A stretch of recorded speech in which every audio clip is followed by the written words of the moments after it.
We'll now have a closer look at some of the songs from the It's Only Rock and Roll album, beginning with the title track, It's Only Rock and Roll, But I Like It, as we've mentioned a number of times, released in the summer of 1974 as a single, going to 16 in the US, number 10 in the UK. This is just a song with a story, and it's a story that maybe forecasts the future of the band in a way that was entirely unintentional. In other words, when they began recording this song, it was in Ronnie Wood's studio in December of 1973, and it wasn't intended really that it was going to be a Rolling Stones song at all.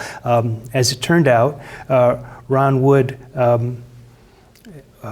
was recording a solo album. Ron Wood, famous for having worked with the Faces and Rod Stewart and the Faces during this time, during the early 1970s. And he was working on a solo album, and Keith Richards, Mick Taylor, and Mick Jagger were contributing to the solo album. And so this kind of began as a session for that, or just a session. They really weren't quite sure what was going to end up happening with the tune, but it just started to happen. It features Ron Wood. I think he's strumming acoustic guitar on this. Kenny Jones is on the drums. Willie Weeks is on the bass, and apparently David Bowie is singing backup vocals on the tune. But then it was finished. The Stones took the tune, and it was finished at Stargroves and Olympic, as many of the other songs were that appeared on the album. The deal was that Jagger and Ron Wood had kind of worked on this song together, and there was another song that they'd worked on it together called I Can Feel the Fire. So the deal they made was that Jagger would take this song, It's Only Rock and Roll, for the Stones, and Ron Wood would take the song I Can Feel the Fire for his solo album. But of course, the fact that Keith Richards and Ron Wood got along so well, and there was this trouble brewing with Mick Taylor that was going to manifest itself a full year later in December of 1974. Ron Wood, when he came into the group, was somebody that was already well known with the group and had already worked with them. Interestingly, Mick Taylor does not appear on It's Only Rock and Roll. So in some ways, well, neither does Bill Wyman or Charlie Watts, but in some ways it's kind of a forecast of what's going to happen to the group after the departure of Mick Taylor.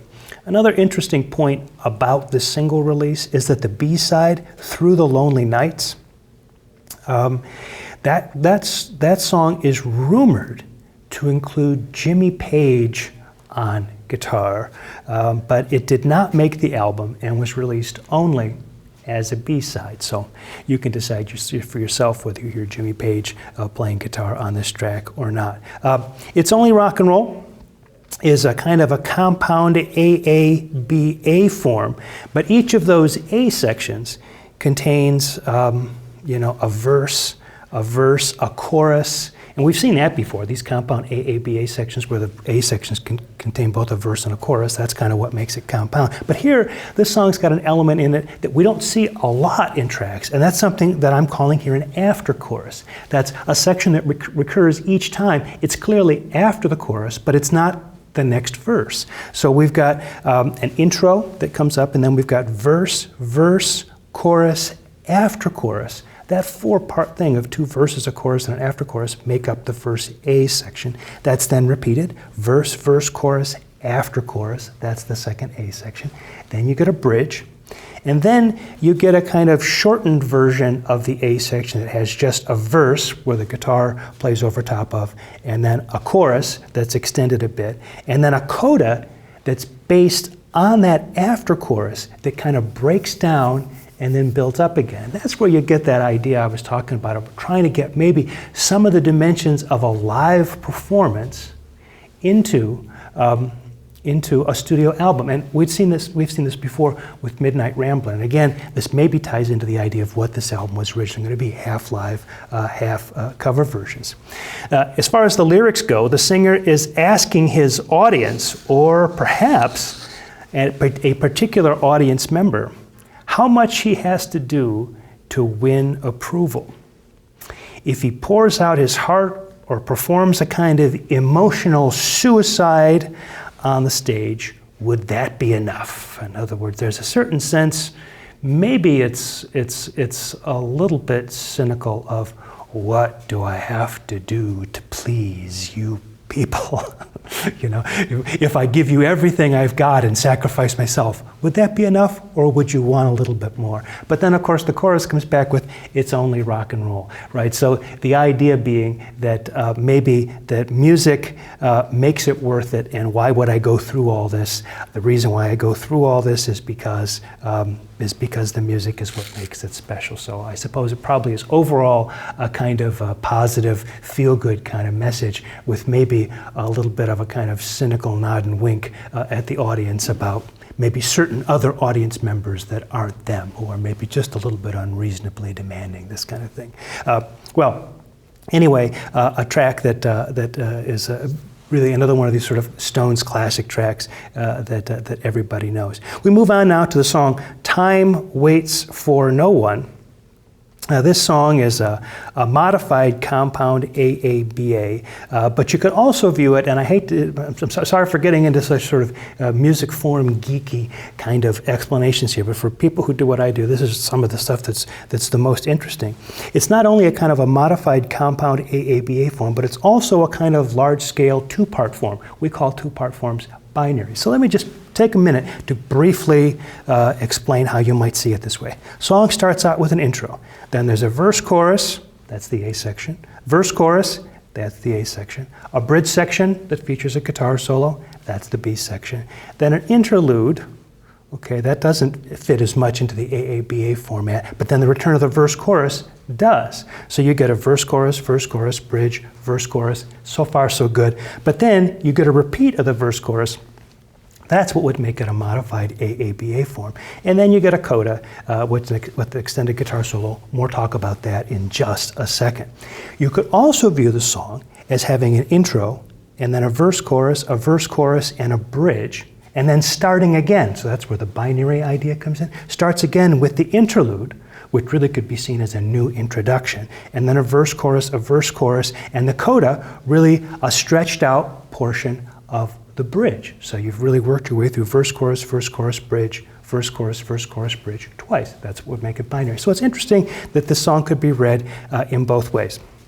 The lyrics recall as time goes by. They basically say, enjoy things as they happen, since time pushes forward and stops for no one. So it's one of those kinds of philosophical reflections on the nature of time and experience, and how we should enjoy each moment as it presents itself, because these moments probably won't return, because time waits for no person. The instrumentation is, well, I think what we can say about this most importantly is that the ending of the song is a true Mick Taylor showcase, featuring what he referred to as his best guitar solo with the band. And it is a significant solo here, the kind of stretching out he does recalls Can't You Hear Me Knocking? Remember that whole second half of that song from Sticky Fingers, and it's one of those moments where the Stones just let Mick Taylor just kind of do his thing as a guitar player. Interestingly, the band used a guitar effect on this track that's to create synthesizer-like sounds, and the guitar effect is something that was marketed mostly in England. It's kind of a rare effect now. If you go on eBay or one of those kinds of online, they would pay a lot of money for it because they were so rare. But anyway, it's called a Synthy Hi-Fly. And really, it was not really a synthesizer at all. It was just a bunch of effects modules sort of put together. But it was used to create synthesizer-like sounds, and David Gilmour apparently used one on Dark Side of the Moon, and Steve Hackett apparently used one on Lamb Lies Down on Broadway. So there were a couple of other British guitar players who were using one. I think it's Bill Wyman that's actually got this hooked up, maybe through his bass, to get some of the sounds around here, but nobody's really quite sure of that. This song, Time Waits for No One, considering that Mick Taylor was so involved in this tune, is one of the ones that he was upset that he did not receive writing credit for. And so it probably, in spite of the fact that it's a song that is maybe his strongest contribution as a guitar player, maybe is the one that really fed some of this growing dissatisfaction with the group, and not really getting enough credit for some of the work that he thought that he did. Dance Little Sister is the B-side to Ain't Too Proud to Beg, and in many ways, Dance Little Sister is a song that got a lot of airplay, so it's almost like it's not even a B-side, like that was a double A-sided record. This track, Dance Little Sister, a modified compound AABA form.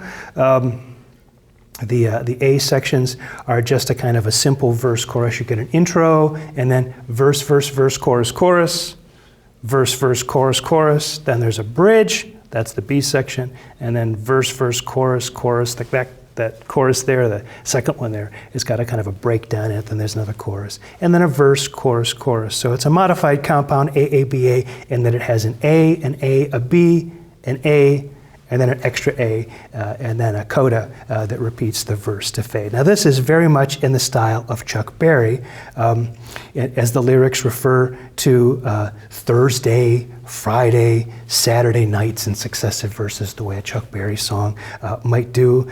Some might say that it's a little bit more suggestive than a Chuck Berry tune. In other words, that there's some sort of double entendres there that maybe are a little bit more suggestive. But if you check out Chuck Berry's Maybelline, his first big rock and roll hit, is full of double entendres as well. So it's maybe no more racy than at least that first big Chuck Berry hit, and certainly nothing like Star, Star, which we referred to in the previous video. Now, if we look at something like Time Waits for No One, and think about that as really being influenced by contemporary jazz rock soloing and things that were going on with a lot of groups that were doing jazz rock. Oh, I don't know, Steely Dan, Carlos Santana, people with the kind of extended sort of jazz rock soloing kinds of things going on. This song, Dance Little Sister, really follows a 50s rock style, and the instrumentation with driving guitars and pounding piano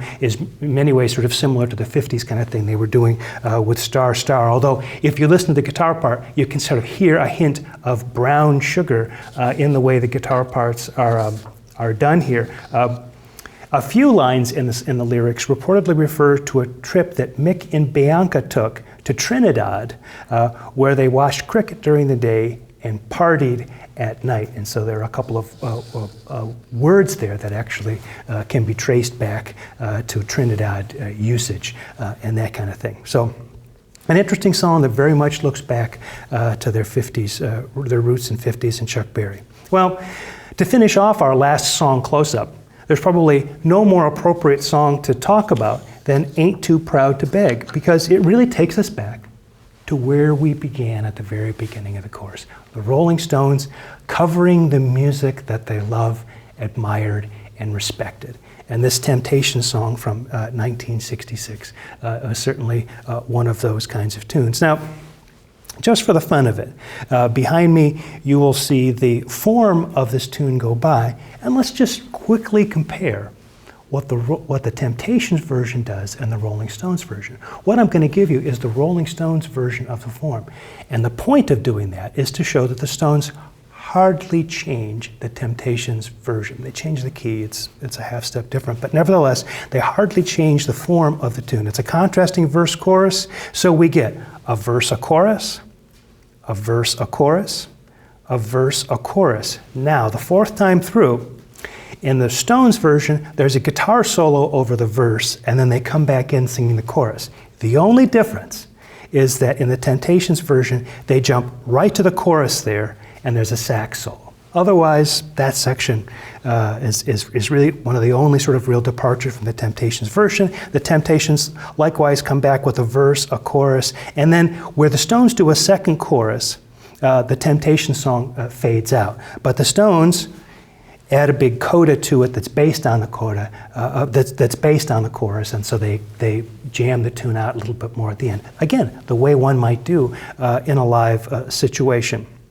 The song itself, the lyrics, are by Norman Whitfield and Eddie Holland Jr. Norman Whitfield, a very important producer in Motown, especially in the second half of the 60s into the 70s, somebody whose production of things that involved the kind of urban realism we were talking about with Heartbreaker are very, very important. Papa Was a Rolling Stone, for example, for the Temptations. But this song, 1966, comes a little bit earlier than that. Eddie Holland Jr., one of the triumvirate of songwriters and producers at Motown, Holland, Dozier Holland, who produced the Supremes and Martha and the Vandellas and the Four Tops, and had tremendous success in the mid-60s that really rivals the Stones and the Beatles. Anyway, the lyrics by these two feature a singer who will do anything to keep his woman from leaving him. He will not let his personal pride stand in the way of the kinds of things he will do to save this relationship. He ain't too proud to beg for her to come back to him. The instrumentation, again, features Billy Preston on the clavinet. Billy Preston featuring in some of these tracks in an interesting kind of way to kind of capture that kind of 70s sound, the early 70s, late 60s sort of soul sound they're going to. An interesting kind of trivia point, you get percussion here by a guy by the name of Ray Cooper, who was actually a part of Elton John's band during the first half of the 1970s. Of course, Motown playing a role. Ain't Too Proud to Beg, looking back, we'll argue this is a song that really sort of looks back really to the early days of the Rolling Stones with the cover versions. But of course, the Motown choice is something we've seen before. The Rolling Stones have done tracks like Hitchhike, My Girl, Can I Get a Witness? Those are earlier Stones covers of Motown tunes. Not to mention the importance of Martha and the Vandellas in inspiring the song that really broke the Stones in this country, and that's I Can't Get No Satisfaction, Dancing in the Streets, Nowhere to Run, being very important tracks from Motown, Martha and the Vandellas, that really kind of launched the group's career. So perhaps it's fitting that as we end these song close-ups, that we turn to a song that really brings us full circle back to the very beginning of what we talked about in week one of this course. Let's just take a few minutes for some concluding remarks about the Rolling Stones and what we can maybe say about the progression of the band from 1962 through 1974. Here's a kind of a thumbnail sketch. Should be very familiar to you by now. The Rolling Stones emerge as a cover band out of London's blues revival scene. They enjoy their first commercial success with cover versions. Their success in the US lags behind their success in the UK by about a year. Mick and Keith begin to write songs very early in the group's career, but not so much for the Stones at first. So they become songwriters first and songwriters for the Stones kind of second to that. Aftermath marks the band's move toward a focus on original material as opposed to cover versions. Their Satanic Majesty's Request marks a peak of psychedelic experimentation. Beggar's Banquet marks the beginning of a synthesis of ambition, the kind of ambition that comes out of all the psychedelic experimentation, and a return to stylistic roots as they find a blend of bringing those two things together in their sound. The addition of Mick Taylor to the group brings an increased level of virtuosity to the band, although it should be acknowledged that the group had some very, very talented players working with them as well. Jack Nietzsche, Nicky Hopkins, Bobby Keys, Jim Price, Billy Preston along the way. Exile on Main Street is often considered to be the band's best album.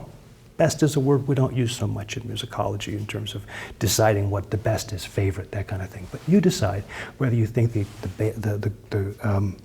that is sort of the Stones record.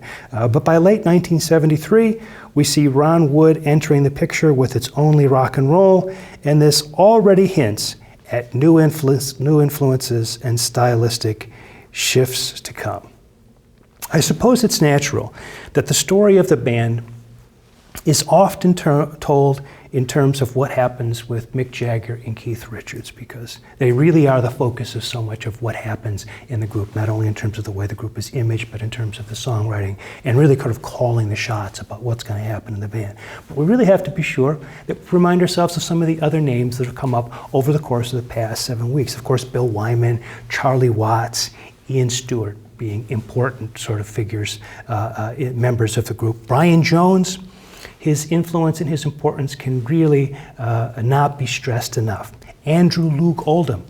If it had not been for Andrew Loog Oldham, I do not believe, in my own personal opinion, that the Stones would have broken out the way that they did and had the kind of success that they did. Andrew Loog Oldham is key. But also, we should also acknowledge that people like Alan Klein and Prince Rupert Lowenstein really played an important role in managing the success of the group after Andrew Loog Oldham stepped aside. And some of the important musicians who made big contributions to the Rolling Stones sound over the course of the time that we're talking about, especially in the late 60s and the early 70s, Mick Taylor, Jack Nietzsche, and Bobby Keys. Well, I hope you've enjoyed the chorus, but as you know, even though the chorus may be ending, we're kind of deciding to end in 1974, and there's still plenty of great Rolling Stones music to listen to and to think about. But I hope what I've been able to give you is a kind of a guide through an important chunk of the Stones' career. It's up to you now to spend more time listening to that music and to follow their careers into the future, really right up to the present day. Thank you very much.